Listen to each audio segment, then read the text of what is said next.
Hello guys, আজকে মূলত আবার সেই একই শপিং কমপ্লেক্সে চলে আসছি। কিন্তু আজকে কিন্তু আমার জন্য না, আমার নানুর জন্য কিছু কেনাকাটা করতে আসছি। নাতিনের বিয়ে বলে কথা, আর যদি শপিং করা না হয় তাহলে কেমন কথা, তাই না? এর জন্যই তো আন্টিকে নিয়ে সোজা চলে আসছি শপিং কমপ্লেক্সে। গাইজ, তোমাদের একটা কথা বলে রাখি, আমি আমার গলার ভয়েসে তোমরা অনেকে চেঞ্জ দেখতে পারছো। আর আমার তো এটা ঠান্ডার জন্য হয়েছে, মানে আমি ঢাকায় আসার পর থেকে আমার এত পরিমাণে ঠান্ডা লাগছে বলার মতো না। বিশেষ করে আমার গলার ভয়েস টোন তো একদমই চলে গেছে, একদমই চেঞ্জ হয়ে গেছে। আমার কাছে তো অনেক বেশি অ্যানয়েড ফিল হচ্ছে, কারণ আমার ভয়েস টোন আমার কাছে মানে নিজের কাছে নিজেরই কেমন যেন লাগতেছে। এই দিক দিয়ে নানুর জন্য শাড়ি দেখা হচ্ছিল, শাড়ি তো দেখানো হচ্ছিল ঠিকই, বাট আমার নানুর তো একটা শাড়িও পছন্দ হচ্ছিল না। আমি আর আমার আন্টি তো একদমই কনফিউজড হয়ে গেছি যে নানুর জন্য কেমন শাড়ি দিলে ভালো হবে, বিকজ নানু একটু মুরব্বি টাইপের, দ্যাটস ওয়াই দেখা যাবে যে অনেক বেশি বাছাই করতে হয়। কিন্তু এই দিকে যে সমস্ত শাড়িগুলো দেখাচ্ছিল কেন যেন আমার নিজের কাছে অনেক বেশি ভালো লাগতেছিল। আমার পছন্দ হলে তো আর হবে না, আমার নানুরও তো পছন্দ হতে হবে, বাট আমার নানুর দোকানটাতে তো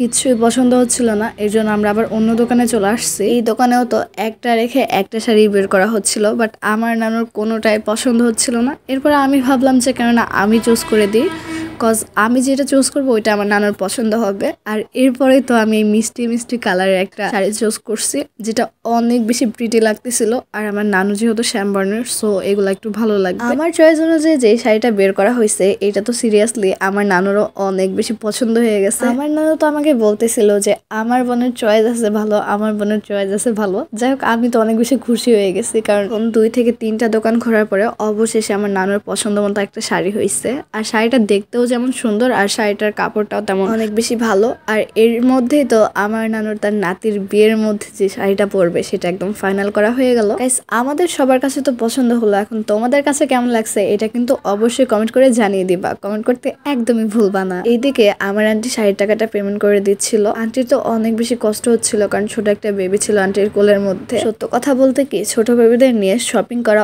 অনেক বেশি কষ্টদায়ক, আর প্রত্যেকটা আম্মুর এই কষ্টগুলো সহ্য করতে হয়। আল্লাহ জানে ইন ফিউচারে আমার কি হবে। যাই হোক, সামনের কথাটা বলা যায়। এরপরেই তো আমরা সবাই একটা গোল্ডের শপে চলে আসলাম, আর মনে মনে কিন্তু আমার নানু আজকে অনেক বেশি খুশি, কারণ আমার নানু মূলত তার পছন্দ মতো একটা শাড়ি কিনতে পারছে। এখানে এসেই তো আমার একটা নেকলেসের উপর সোজা চোখ গেছে, আর এই নেকলেসটা এত সুন্দর ছিল বলার মতো না। আমার তো ইচ্ছা হচ্ছিল আমার যদি এখন নগদ টাকা থাকতো তাহলে আমি এটা এখনই কিনে নিতাম। যাই হোক, এই দিকটা আমার না, আমার আন্টিরও এই জিনিসটা অনেক বেশি পছন্দ হয়েছে। মানে আমাদের দুই খালা ভাগ্নের পছন্দ প্রায় সেম সেম। পছন্দ হলে তো আর হবে না। যাই হোক, আমি আর বেশি নজর দিই নাই, কারণ আমার মতো স্টুডেন্টের এগুলা দেখা ঠিক না, কারণ আমার হাতে তো বাজেট নেই। এদিকে আমার পুচকু কাজিন তো একদম চুপ করেছিল, ঘাপটি মেরে বসেছিল। মাশাল্লাহ, আমার কাজিন তো খুবই শান্তশিষ্ট আর একদম চুপচাপ, সেটা তো তোমরা দেখেই বুঝতে পারছো। কিছুক্ষণ পরে আন্টির কাজটা শেষ হয়ে যাওয়ার পরে আমরা তো আবার বাসার দিকে ব্যাক করতেছিলাম, কারণ এখন মূলত বাসায় চলে যেতে হবে। কালই তো আমি আমার রাজবাড়িতে ব্যাক করব।